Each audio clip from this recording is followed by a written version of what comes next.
विधानसभा एक पवित्र गृह जोठिकी अत्यंत दायित्व संपन्न भाव में तथ्य एवं सत्य को उपस्थापित करा कथा किंतु सबुठारु बड़ दुर्भाग्यर कथा होउची जे जेतेबेले मान्यवर मुख्यमंत्री गोटे स्टेटमेंट दौरान से स्टेटमेंट सत्य जमीती गोटे को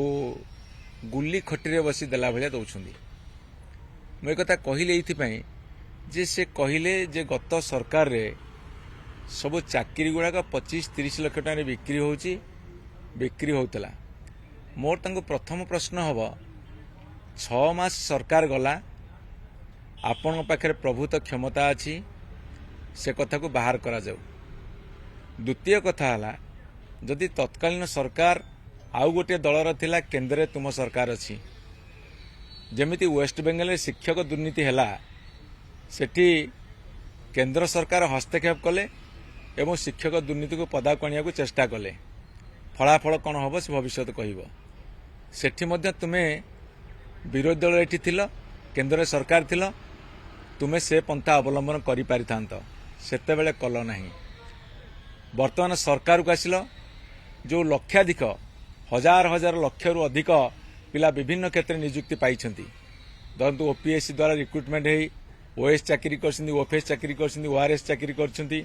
स्टाफ सिलेक्शन द्वारा मध्य रिक्रुट होती एसएससी माध्यम हजार हजार शिक्षक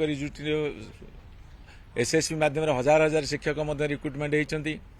आपण कंट्राक्ट आम टीचर्स माने हुंतु आपण प्राइमरी टीचर हुंतु हाई स्कूल टीचर हुंतु एवं आपणकर तल स्तर रे जीआरसी पर्यंत मध्य रिक्रुटमेंट होती लक्षाधिक ताहाले मान्यवर मुख्यमंत्री से लक्षाधिक सरकारी कर्मचारी प्रति जो अपमान सूचक मंतव्य देइछंती ता केते दूर ग्रहणीय जो मानक नहीं से शासन करूछंती सेई मानकर दक्षता सेई मानकर योग्यता पर प्रश्न उठेवा गोटे भाव प्रवणता वशतः विरोधी दल रे थिला बेले जो मानसिकता नहीं कथबार्ता करुथिले सेतुर सामान्यतम परिवर्तन न हवा ये को मानसिकतार परिचायक से प्रश्न आम पढ़ा चाहूँ। सरकारी कले चाकरी करिथिबा जो माने दक्षता भितर आछंती तांको प्रति जो अपमान एवं तांकर मनोबल भांगी देवा पई ए जो उद्दिष्ट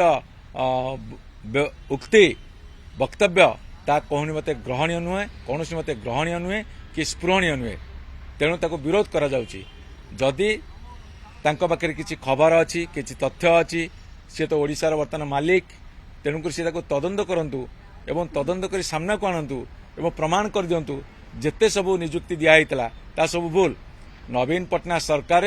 नियुक्ति एक स्वच्छता भितर